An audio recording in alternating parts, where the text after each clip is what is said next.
So for this, we're going to use Hostinger. It's one of the best and also one of the most affordable hosting providers out there. In fact, it's one of only 3 hosting companies officially recommended by WordPress. And if you sign up using our partner link down in the description, you'll get an extra 10% off your hosting plan. So make sure you use that link to save yourself some money.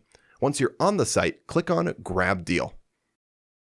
This will bring you down to the plan options, with the most popular one being the business plan. For this video, I'll be going with the premium plan, but in the future, if you decide that you want to upgrade, you can absolutely do so. So I'll go ahead and click on Choose Plan. Now you can choose your hosting period. 48 months will give you the lowest monthly price, but for this video, I'll be going with 12 months. This still gives us a great rate and plenty of time to launch and grow our store, and most importantly, we'll still lock in that free domain. Now let's go to the bottom right here and click on Continue to move on.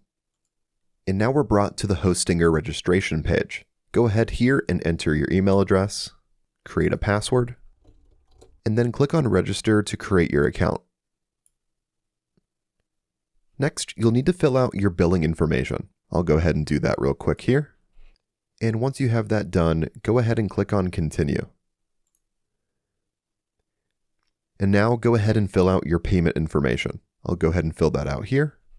And once you have that filled out, go ahead here and click on Submit Payment. Now with that done, click on Get Started.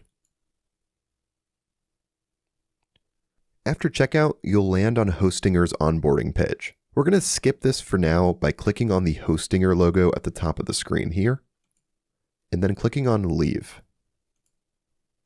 This will take us to our dashboard where you'll see a few different to-do items. The first thing we'll do is verify our email address. As you can see at the top of the screen here, I have my email open in a different tab. I have an email here from Hostinger called Verify Your Email Address. Let's go ahead and click into this here, and then click on Verify Email. Then we'll want to claim our free domain. To do that, go to the right-hand side here and click on Claim Domain. Then we'll need to search for an available domain name. I'll enter mine here. Then I'll change this to end in .com.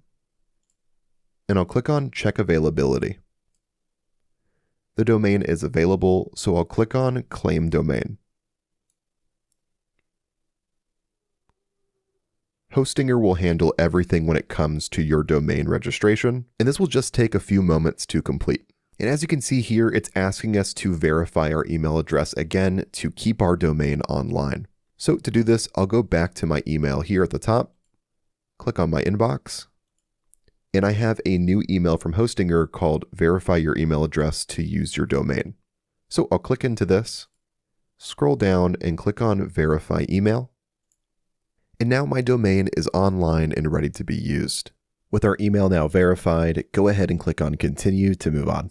Next, we'll click on Select under Create a Website, and then we'll click on Continue Setup. I'll be building this website for my business, so I'll click on this option here. Then I'll click on Next in the bottom right. I'm looking to create a website, so I'll click on this option here. Then I'll click on Next once again. We'll be building our website with WordPress, so we'll select this, and we'll click on Next again. Now here is where we'll create our login details for our WordPress account. Hostinger actually autofills the information here using the information from your Hostinger account. So if you're okay with using the same email and password for your WordPress admin, just click on Next. But if you'd like to customize it, you can do so here. I'm okay with using the same email and password, so I'll go to the bottom right here and click on Next. Next, Hostinger will give you the option to choose a pre-built website, which is great if you want something done really fast, but for this video, we're going to be using a theme instead, so that way we have a bit more control. So click on Use a Theme Instead here in the bottom right. And then we'll choose the Astra theme here, which is one of the most popular WordPress themes out there. With Astra selected, go to the bottom right and click on Next. And on this screen, we can choose which plugins we want to install. Some plugins are automatically selected here, but I'm going to go ahead and deselect all of these for now, just to keep everything clean and focused. Next, we'll scroll down and select WooCommerce, since this is what's going to power our online store. Then up at the top, let's search for another plugin called Starter Templates. Once you search for that, we'll go ahead and scroll up slightly here. This plugin will allow us to import a full, ready-to-go store layout, which includes the homepage, product pages, checkout, pretty much everything that we need. We'll go ahead and select it here. Then we'll click on Next here in the bottom right to install WooCommerce and Starter Templates. Now we'll choose which domain we want to use for the website. If you claimed your free domain earlier, it should show up here automatically. Just select it, then click on Next to continue. Next, we'll want to choose where our website is hosted by selecting a data center. Hostinger will automatically select the best location for you, but if you want to, you can click in and scroll down to choose a different one. I'm going to stick with the default one here, and then I'll go to the bottom right and click on Install WordPress. WordPress will be installed, and this will take a few minutes to finish up.